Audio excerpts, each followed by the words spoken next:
Black maids slept on the street. What her millionaire boss did at sunrise shocked her. The rain pounds against Fifth Avenue's pristine windows while 50-year-old Rosa Martinez huddles in the doorway of the very building where she's worked for 15 years, her uniform still pressed despite spending the night on cold concrete. Above her, in a penthouse worth more than most small towns, millionaire philanthropist Margaret Whitfield sleeps in Egyptian cotton sheets, unaware that the woman who has quietly maintained her perfect life now has nowhere to call home. The eviction notice came yesterday. Medical bills from her son's cancer treatment finally consuming everything she'd saved, leaving her with two choices: abandon the job that barely covers survival, or sleep rough while maintaining the dignity that work provides.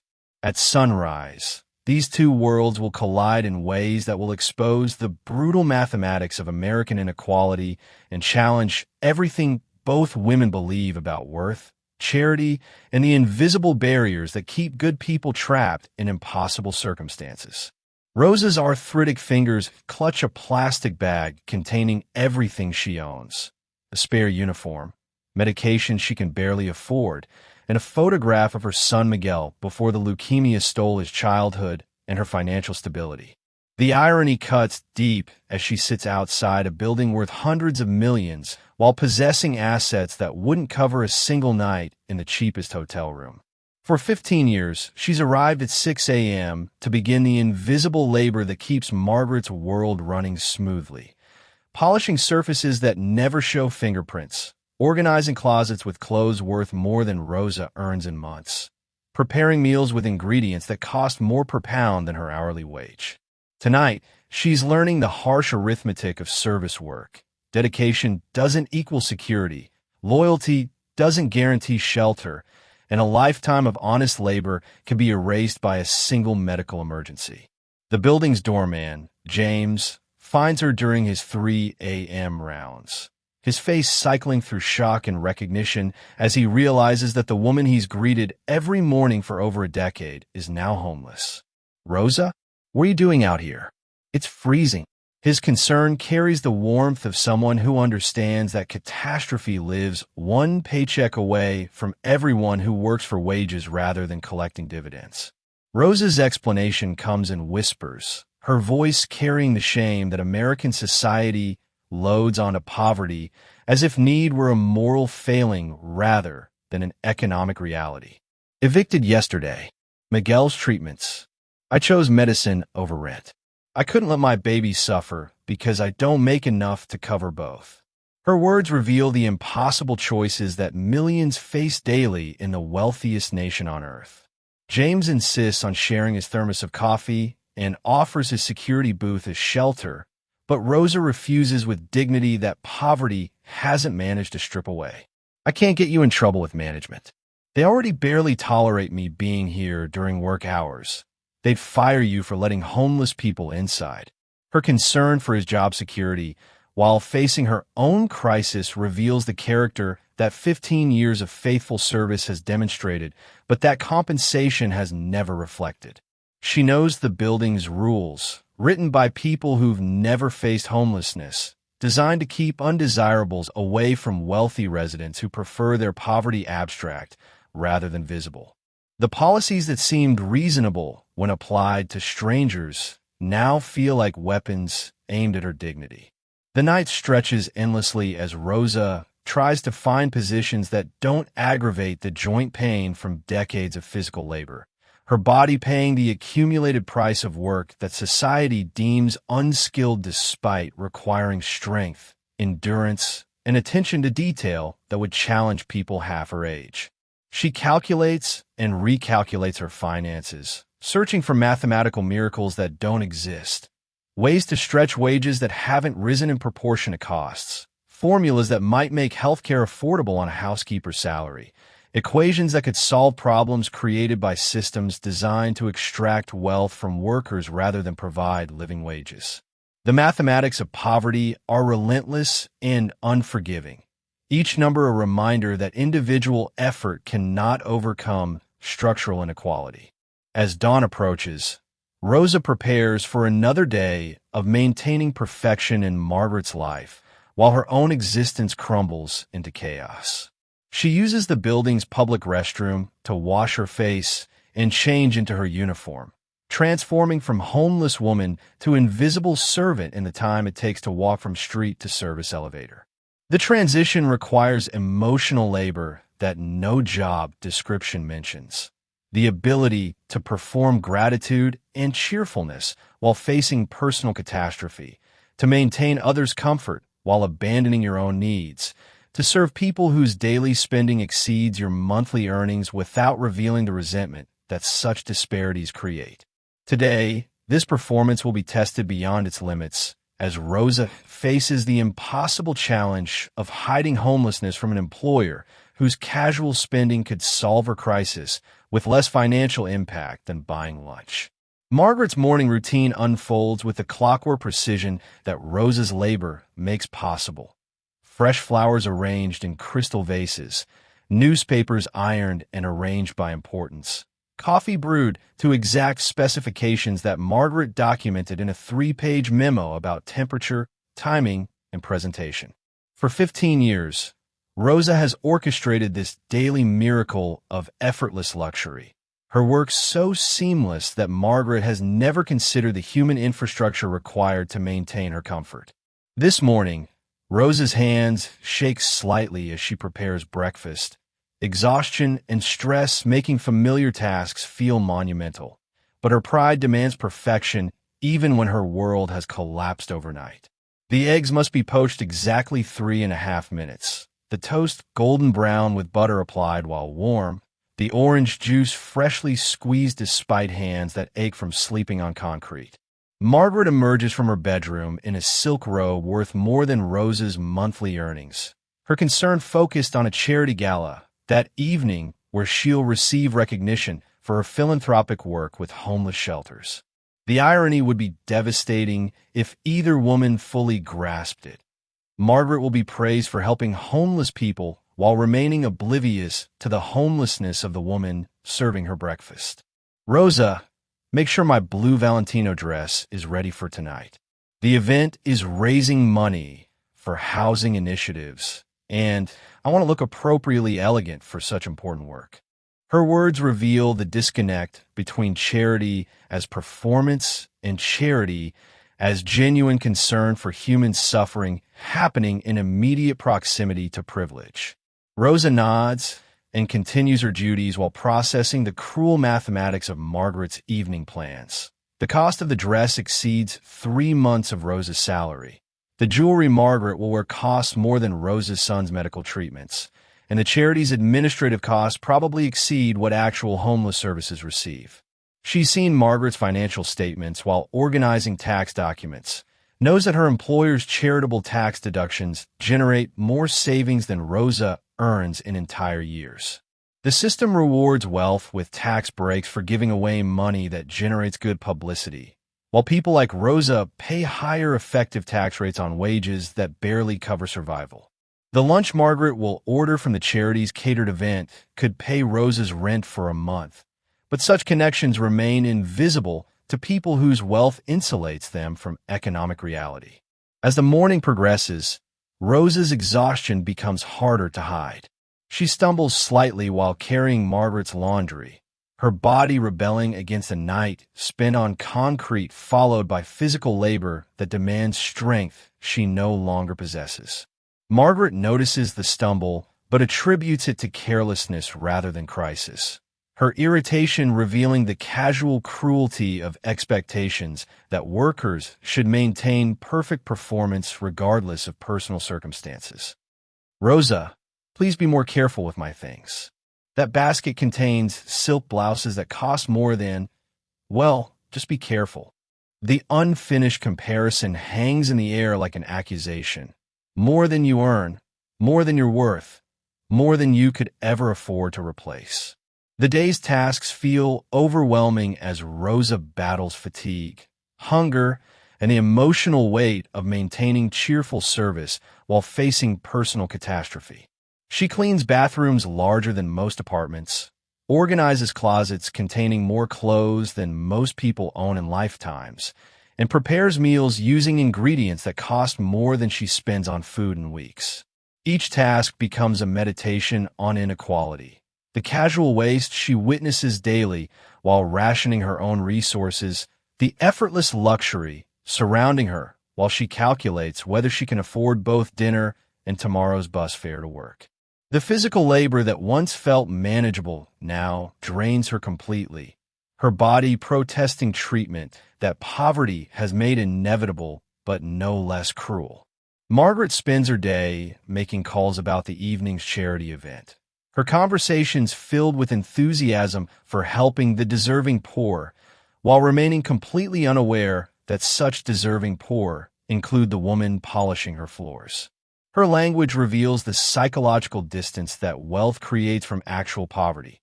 She speaks of homeless people as abstract beneficiaries of her generosity rather than real humans with stories, struggles, and dignity that economic circumstances cannot erase.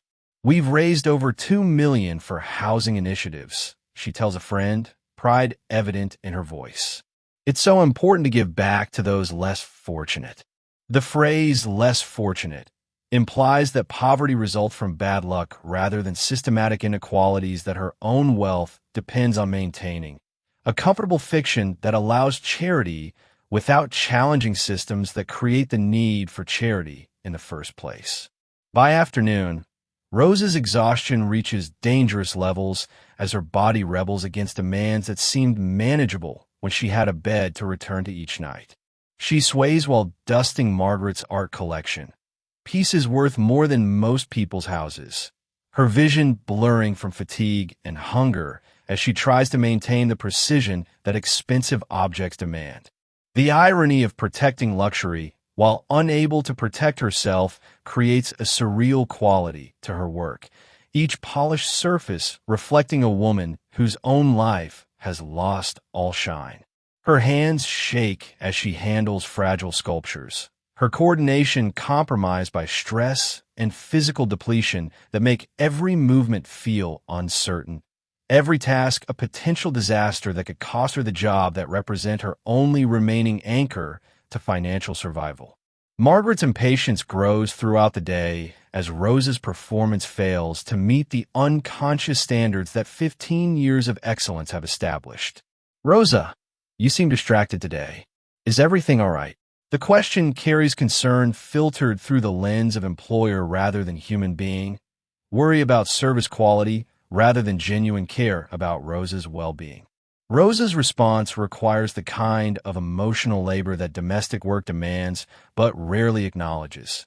Maintaining cheerful professionalism while facing personal crisis, protecting her employer's comfort by hiding her own pain, performing gratitude for wages that don't cover basic survival needs. "Yes, ma'am. Just a little tired. I'll be more careful." Her lie tastes like ashes, but honesty would risk employment that provides her only hope of eventually finding housing again. The breaking point comes when Margaret discovers Rosa sitting briefly in the kitchen, her head in her hands as exhaustion overwhelms her ability to maintain constant motion. Margaret's reaction reveals everything wrong with how society views domestic workers. Not as human beings who deserve rest and consideration, but as service providers whose personal needs interfere with their primary function. "Rosa, I understand you might be tired, but I have guests coming tomorrow, and the house needs to be perfect. Perhaps you could take a break after everything is finished." The suggestion that Rose's exhaustion is a scheduling inconvenience rather than a signal of human distress demonstrates the dehumanization that wealth enables, the ability to see workers as functions rather than people with their own struggles and dignity. Rose's careful composure finally cracks as the cumulative weight of homelessness, exhaustion, and casual dismissal reaches levels that no amount of professional pride can contain. Tears begin flowing despite her best efforts to maintain the emotional control that service work demands, her body's natural responses to crisis breaking through trained performance of perpetual availability. Margaret's shock at seeing her employee cry reveals how successfully Rosa has hidden her humanity behind professional competence. For 15 years, She's been a function rather than a person, her feelings and needs invisible unless they interfere with service delivery. Rosa, what's wrong? You're crying, Margaret says, her voice carrying surprise that suggests she's never considered that her employee might have emotional reactions to circumstances in her own life.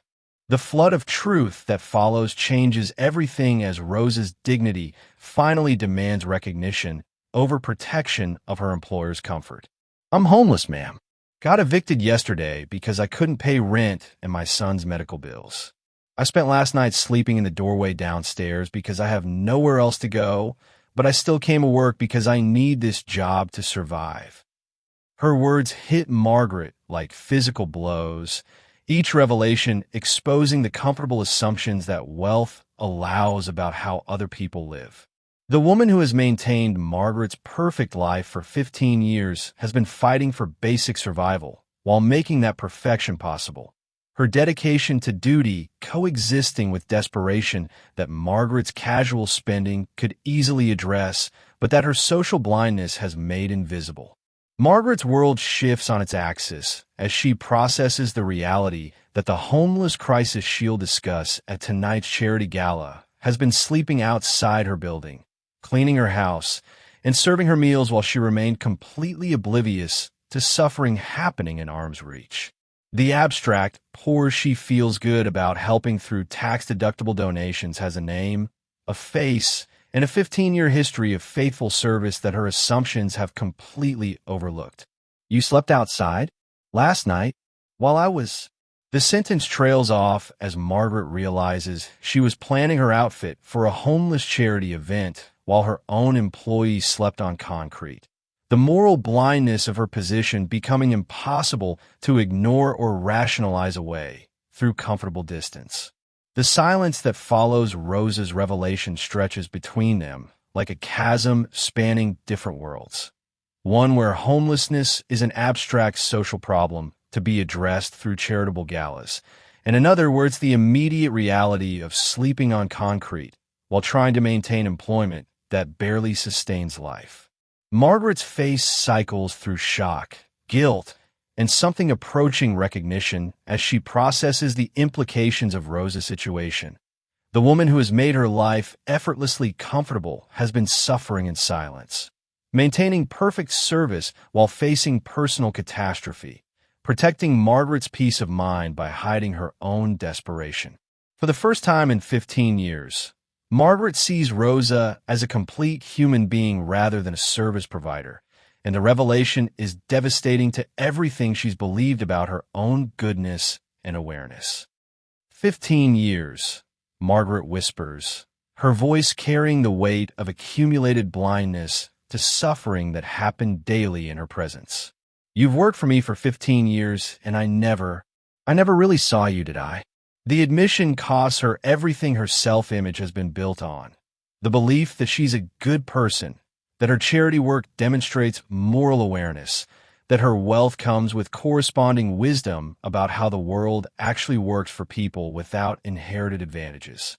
Rosa's presence in her kitchen transforms from familiar background element to accusation against systems that allow such casual human waste, such systematic invisibility of people whose labor maintains luxury for others who remain oblivious to the cost of their comfort.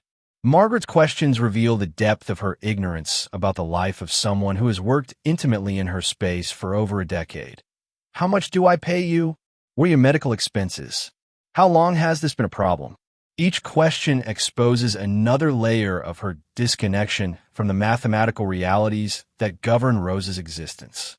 She realizes she's never asked about Rosa's family, never inquired about her dreams or struggles, never considered that someone cleaning her house might have advanced degrees, artistic talents, or wisdom that could enrich her own life if she'd bothered to recognize Rosa's full humanity.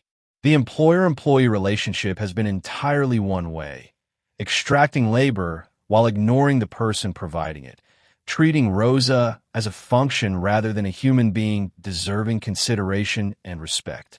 Rosa's dignity demands truth-telling that her employment status has previously made impossible. You pay me $15 an hour, ma'am. No benefits, no sick leave, no vacation time. My son's leukemia treatments cost more than I make in 6 months, even with what insurance covers. I've been choosing between rent and medicine for 2 years, and yesterday the choice finally broke our housing. Her words reveal the impossible mathematics that millions of American workers navigate daily. Wages that haven't kept pace with costs, medical expenses that bankruptcy even insured families, housing costs that consume entire paychecks while leaving nothing for other survival needs. Margaret's casual spending on wine exceeds Rose's monthly earnings, but such connections have remained invisible until crisis forces recognition.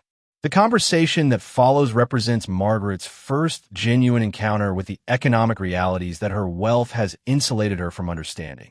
Rosa explains the world of shared apartments with strangers, of rationing medications, of choosing between food and utilities, of working multiple jobs that still don't provide enough income to cover basic survival needs.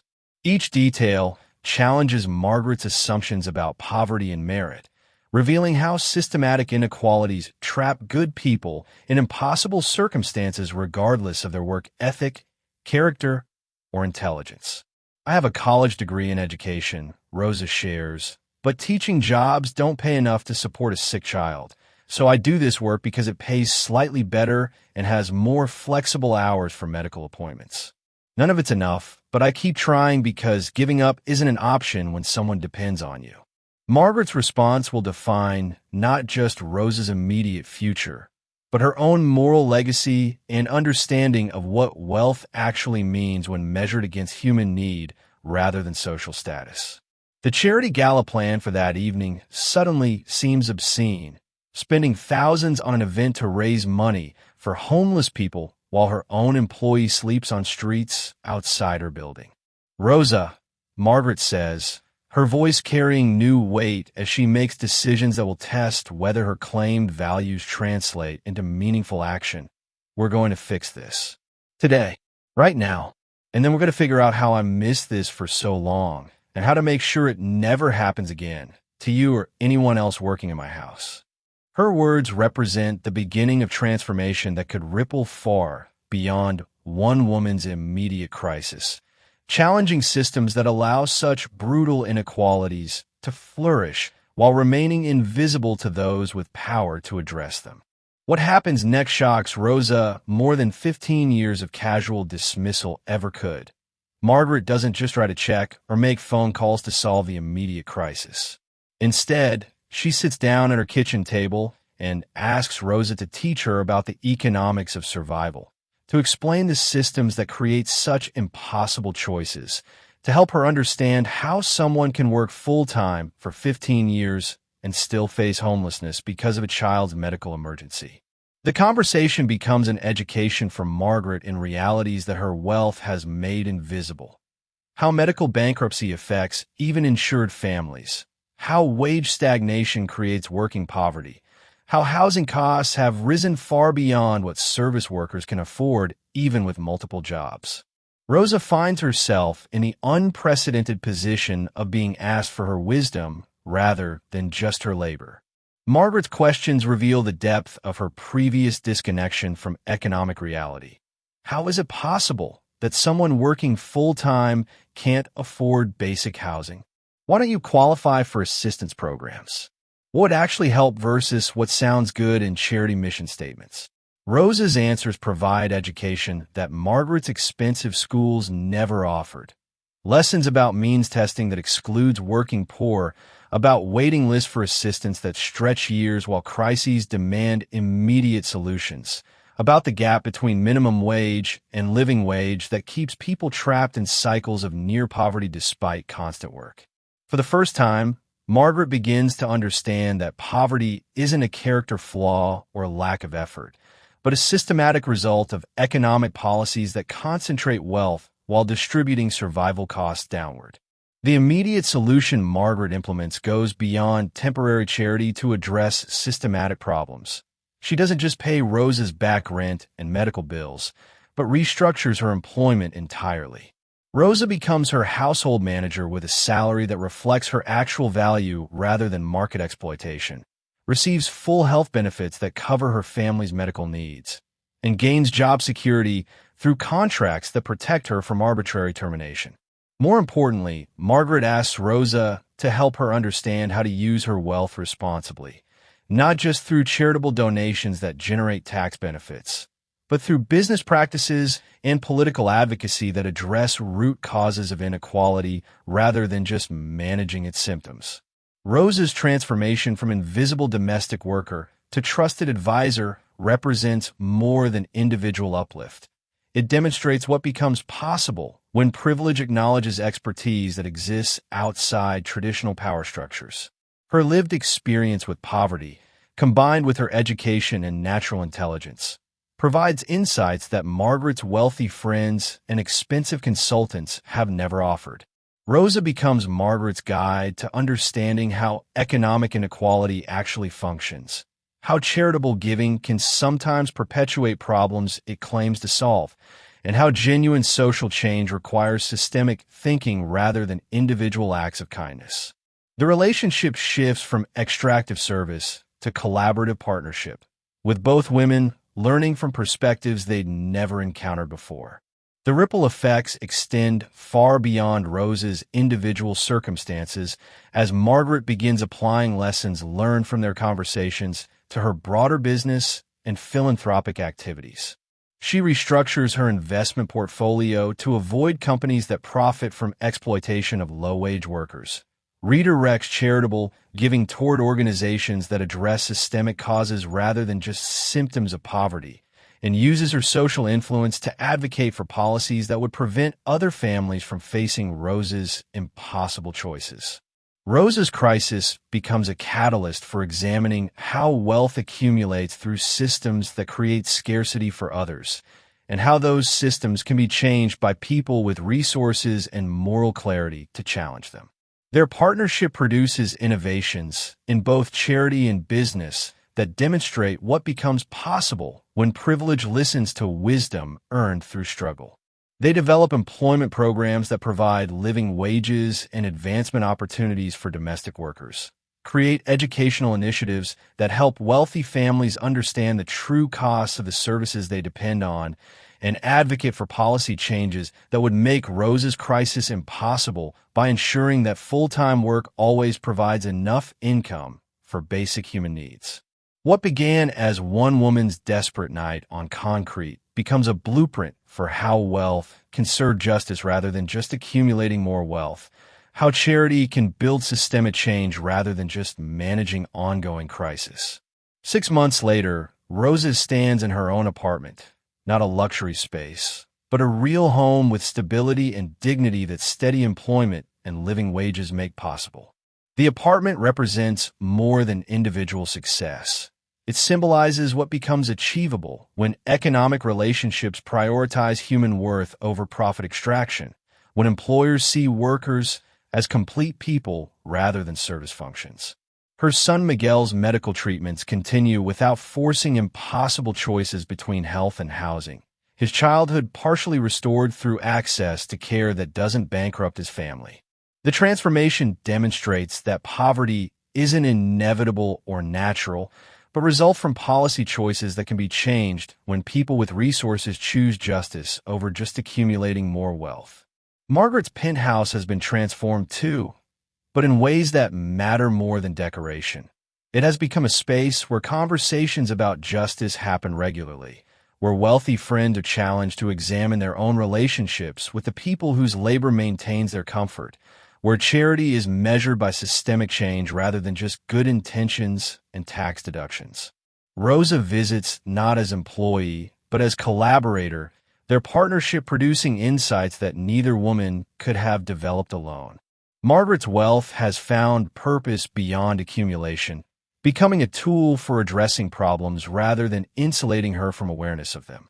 Her charity gala speeches now include stories about Rosa, challenging other wealthy people to actually see the humans whose work makes their lives possible. The employment program they developed together has expanded to serve hundreds of domestic workers, providing not just better wages, but pathways to advancement, educational opportunities, and benefits that recognize the skill and dedication that household work requires. Rosa manages the program, her lived experience combined with her education, creating approaches that actually work for people facing real-world challenges rather than theoretical problems. The success stories multiply: families achieving stability, children getting medical care without bankrupting parents, workers gaining dignity through employment that recognizes their full humanity rather than just extracting their labor while ignoring their needs. Their collaboration has also influenced policy at city and state levels, with Rosa testifying before legislative committees about the reality of working poverty, while Margaret uses her political connections to support bills that would establish living wage requirements, universal health care, and housing assistance programs. The combination of lived experience and political access creates advocacy that resonates with both lawmakers and voters, demonstrating that solutions to systemic problems require both moral clarity and practical power. Rosa's voice, previously silenced by economic necessity, now carries authority that comes from surviving systems that others only study abstractly, while Margaret's privilege gains meaning through service to justice rather than just accumulation of wealth. The relationship between the two women has evolved into genuine friendship built on mutual respect and shared commitment to challenging systems that waste human potential through economic inequality. They represent different entry points into understanding injustice. Rosa, through experiencing it directly, Margaret through recognizing her complicity in maintaining it. But both have chosen growth over comfort, truth over convenient assumptions, justice over just charity. Their story demonstrates that transformation is possible when privilege chooses to listen to wisdom earned through struggle, when wealth serves purpose beyond just accumulating more wealth, when people choose connection over the separation that economic inequality creates. As Rosa prepares dinner in her own kitchen while Margaret helps her son Miguel with homework, the scene represents revolution disguised as ordinary life. A world where work provides dignity and security, where wealth serves justice, where children's health doesn't depend on their parents' bank accounts, and where genuine human connection transcends economic categories. Their partnership proves that individual relationships can model systemic change, that personal transformation can become political action, and that the most radical act in an unequal society might simply be seeing each other as fully human regardless of economic circumstances.